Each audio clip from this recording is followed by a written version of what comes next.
We have an interesting story in this passage on the efficacy of faith. The Lord Jesus Christ had just fed 5,000 people in the wilderness, in the desert.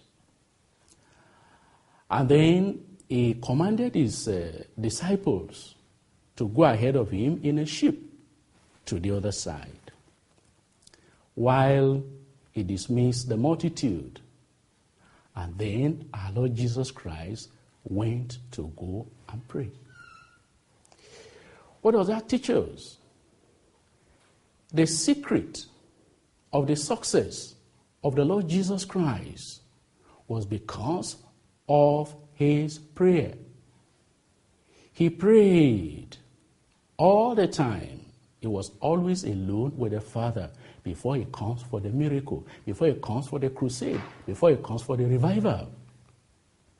And so, if we are going to be successful today, either in ministry or in life, we must spend quality time to pray and be alone with the Lord Jesus Christ and be alone with our Father so that we can receive strength, so that we can be revived, so that we can be refreshed. And so he sent the disciples over onto the other side before him. And then he sent the multitudes away. But then, as the disciples were going on the ship to go to the other side, something happened. There was a storm on the sea. Satan engineered a storm against their ship. Why? Because he did not want them to get to the other side. And that's what you find in your life. When the Lord gives you a promise, let us go to the other side. You have been on this side for a long time, just roaming around and turning around. Let's go to the other side of success and victory. You can be very sure the devil is going to raise a storm against that journey. But as long as Jesus Christ is there, the master of the ocean, the master of all circumstances, you can be very sure you are going to get to the other side. And so Jesus Christ was watching them. He was looking at their predicament. And he has to go to them to rescue them. But no ship, no bridge, no canoe, no ferry to get to his embattled and perplexed disciples on the sea. He walked upon the water.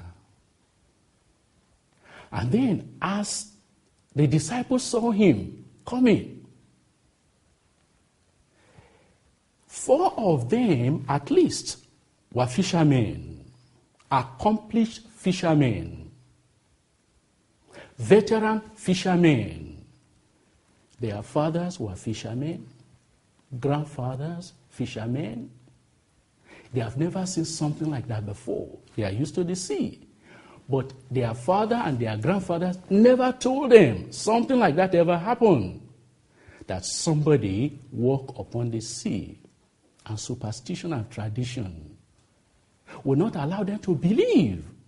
What they could see was a spirit, a demon. And they started to shout. They started to cry. And everybody was perplexed and they were anxious. Double problem now, a storm and a spirit. Double jeopardy. They were battling with the storm and then a spirit came along. So they were really perplexed. And so you find Peter, always the spokesman among the disciples and the apostles. He said, Lord, if it be thou, bid me to come unto the water to thee. And then the Lord said, it is I. Be of good cheer. Be not afraid. And he told Peter, come. He put a bridge for him to come to him. A bridge was stretched between Jesus Christ and the boat. Come.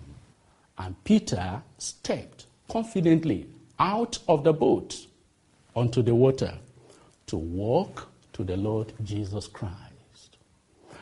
As at that point in time, he wasn't looking left. He wasn't looking right. His gaze was fixed on Jesus.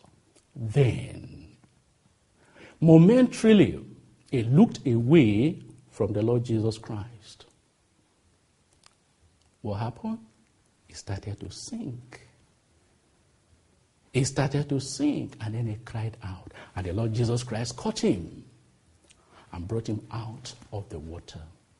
And the Lord Jesus Christ rebuked him. O ye of little faith, why did you doubt? You don't have to doubt. You have fixed your gaze on me. Why did you look away from me? What does that teach us? Looking unto Jesus, the author and the finisher of our faith.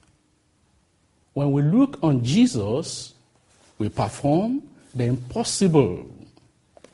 When we take our eyes away from him, we sink into despair. We sink into discouragement. We sink into despondency. Looking unto Jesus, the author and the finisher of our faith.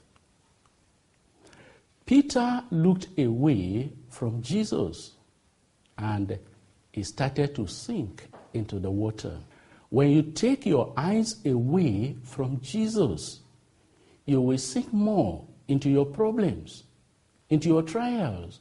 What most people do is that they want to think about their problem.